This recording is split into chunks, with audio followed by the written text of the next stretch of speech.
All right, welcome to video number 2 in my series on my True North rules or principles. These are basic rules that I kind of follow like a guiding star that I base all of my decisions off of to ensure that I'm on the right track and I can accurately evaluate all of the little details and things that come my way, like should I do X versus Y and stuff. Last week I made a video on my True North rule for when it comes to programming workouts, so they're always on track and effective.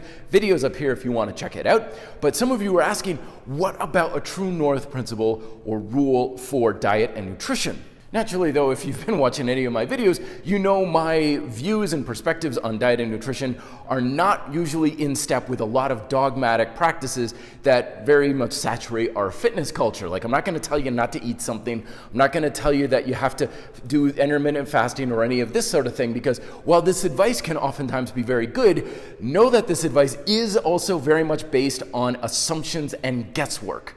It's based on the assumption that you're eating too much, or the assumption that you're eating too much junk food, which isn't a bad assumption to make, because a lot of times when people struggle with nutrition, that's kind of what's going on. But it's only one small, very tiny piece of the puzzle. And if we really want to get honest about what we should be eating and how much and what it takes to have a healthy diet, we need to go far beyond avoiding processed sugar or intermittent fasting.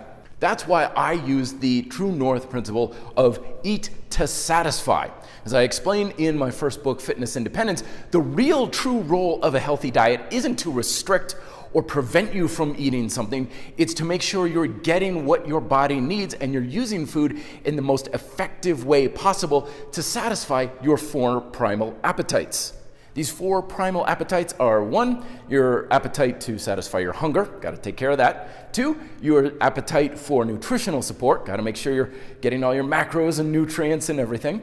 3 is your appetite for the palatability and enjoyment of food, because you can have the most perfect diet in the world that gives you all your nutrients, but if you're still craving a cheeseburger, it's not really satisfying that part of things. And of course, 4 is you've got to make sure that you're providing the nutritional and energy support that you need to maintain a good amount of metabolism and energy for your workouts. So energy, hunger, nutrition, and palatability and enjoyment.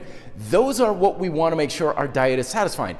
If you're missing some of those, if you're constantly fighting cravings, if you're hungry much of the time, if you have nutritional deficiencies, or you just feel like you're just kind of bleh in your workouts, something's off in your diet. And I don't care if it's good or clean or you're eating right all the time, you still don't really have that much of a healthy diet and you're missing some parts. This is why eating to satisfy works so well, is because everybody's needs are different, and more importantly, your dietary needs are always changing. The amount of food and what you should be eating today may be very different from what you should be eating and how much you should be eating a year from now. Sticking to one solid dogmatic way that's based on those assumptions and guesses is kind of like trying to phone up somebody and say, I can't hit the target, where should I aim? And they can't see the target, but you can. So having the eat to satisfy guiding principle means pay attention to your hunger, pay attention to nutritional support, pay attention to your energy level, and pay attention to your overall enjoyment and satisfaction of foods, and then adjust your diet accordingly. So there you go. I eat to satisfy. I don't eat according to whatever rules or trends that are out there. If you want to learn more about eating to satisfy, check out my book, Fitness Independence. Thoughts and questions down below. Thanks so much for watching. Till then, be fit, live free.